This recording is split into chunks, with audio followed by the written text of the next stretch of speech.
Hello friends, ഇന്ന് നമ്മൾ മലയാളികളുടെ ഏറ്റവും പ്രിയപ്പെട്ടതും ഏറ്റവും എളുപ്പം തയ്യാറാക്കാൻ പറ്റുന്നതുമായിട്ടുള്ള ഉപ്പുമാവിൻ്റെ റെസിപ്പിയാണ് ഞാൻ ഷെയർ ചെയ്യുന്നത്. അപ്പോൾ അത് എങ്ങനെയാണ് ഉണ്ടാക്കുന്നതെന്നൊന്ന് നോക്കി വന്നാലോ. ഉപ്പുമാവ് തയ്യാറാക്കാനായിട്ട് ചൂടായ പാനിലേക്ക് 1 കപ്പ് അളവിൽ നമുക്ക് റവ ചേർത്ത് കൊടുക്കാം. വറുത്ത റവയാണെങ്കിൽ വീണ്ടും വറുക്കേണ്ട കാര്യമില്ല.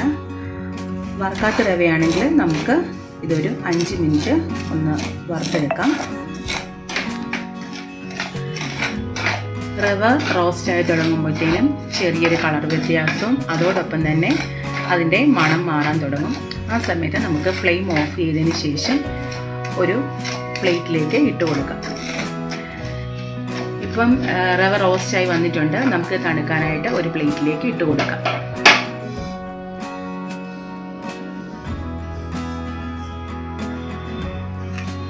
ഇതൊന്ന് തണുത്ത് വരട്ടെ. ചൂടായ പാനിലേക്ക് ഒരു 2 ടേബിൾ സ്പൂൺ അളവിൽ ഞാൻ വെളിച്ചെണ്ണയാണ് ചേർത്ത് കൊടുക്കുന്നത്. നെയ്യുടെ ടേസ്റ്റ് ഇഷ്ടമുള്ളവർ നെയ്യ് ചേർത്ത് കൊടുക്കാവുന്നതാണ്. ചൂടായ എണ്ണയിലേക്ക് നമുക്ക് 1/2 ടീസ്പൂൺ അളവിൽ കടുക് ചേർത്ത് കൊടുക്കാം. കടുക് പൊട്ടിത്തുടങ്ങുമ്പോൾ നമുക്ക് 1/2 ടീസ്പൂൺ അളവിൽ ഉഴുന്നാണ് ചേർത്ത് കൊടുക്കുന്നത്. അതോടൊപ്പം തന്നെ ഞാൻ 1/2 ടീസ്പൂൺ അളവിൽ കടലപ്പരിപ്പും ചേർത്ത് കൊടുക്കുന്നുണ്ട്. നമ്മുടെ വീട്ടിലുണ്ടെങ്കിൽ ചേർത്ത് കൊടുത്താൽ മതി കേട്ടോ. ഇനി ഇത് നമുക്ക് നന്നായിട്ടൊന്ന് റോസ്റ്റ് ചെയ്തെടുക്കാമേ.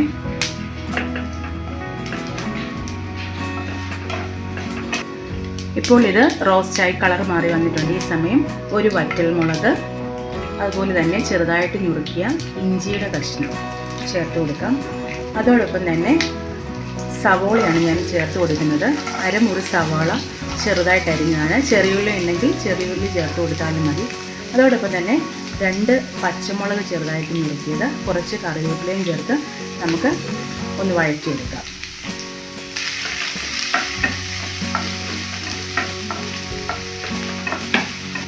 സവോളയുടെ കളറൊന്നും മാറിപ്പോകണ്ട.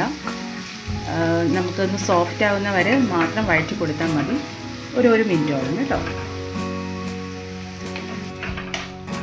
ഇപ്പോൾ സവോളയൊക്കെ നല്ല സോഫ്റ്റായിട്ട് വന്നിട്ടുണ്ട്. ഈ സമയത്ത് നമുക്ക് ഉപ്പുമാവിന് ആവശ്യമായിട്ടുള്ള വെള്ളം ചേർത്ത് കൊടുക്കാം. 1 കപ്പ് റവയ്ക്ക് ഞാൻ 2.25 കപ്പ് അളവിലാണ് വെള്ളം ചേർത്ത് കൊടുക്കുന്നത്.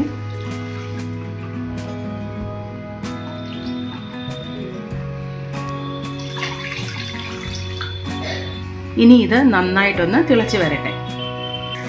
ഇപ്പോൾ വെള്ളം നന്നായിട്ട് തിളച്ച് വന്നിട്ടുണ്ട്. ഈ സമയം ഇതിലേക്ക് ഞാൻ 1/2 കപ്പ് അളവിൽ ചിരകിയ തേങ്ങ ചേർത്ത് കൊടുക്കുകയാണ്. അപ്പം തന്നെ ഇതിനാവശ്യമായിട്ടുള്ള ഉപ്പും നമുക്ക് ഈ സമയത്ത് ചേർത്ത് കൊടുക്കാം.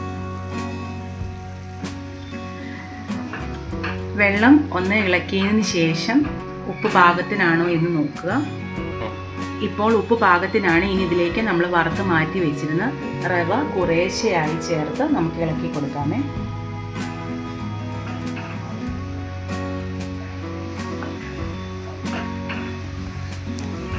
നല്ല കുഴഞ്ഞിരിക്കുന്ന ഒരു ഉപ്പുമാവാണിത്. നിങ്ങൾക്ക് ഡ്രൈ ആയിട്ടുള്ള ഉപ്പുമാവാണ് ഇഷ്ടമെങ്കിൽ നിങ്ങൾക്ക് വെള്ളത്തിൻ്റെ അളവ് കുറയ്ക്കാവുന്നതാണ്. പൊടി നന്നായിട്ടൊന്ന് ഇളക്കി യോജിപ്പിക്കാം. കുറുകി തുടങ്ങുമ്പോൾ നമുക്ക് ഒരു ലിഡ് വെച്ച് ഒരു 5 മിനിറ്റ് നമുക്ക് ഒന്ന് അടച്ചു വെക്കാം. ലോ ടു മീഡിയം ഫ്ലെയിമിൽ വെച്ച് വേണം ഇങ്ങനെ കുക്ക് ചെയ്യാനായിട്ട്. ഇപ്പോൾ ഒരു 5 മിനിറ്റ് ആയിട്ടുണ്ട്. നമുക്ക് ഫ്ലെയിം ഓഫ് ചെയ്യാം.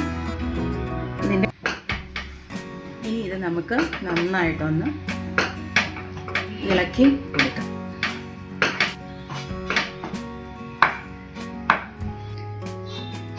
നമുക്കിത് നന്നായിട്ടൊന്ന് ഇളക്കി യോജിപ്പിക്കാം. വളരെ ടേസ്റ്റി ആയിട്ടുള്ള നമ്മുടെ ഉപ്പുമാവിൻ്റെ റെസിപ്പിയാണ്.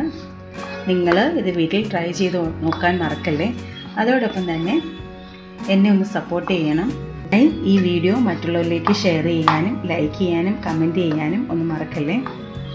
Thank you for watching.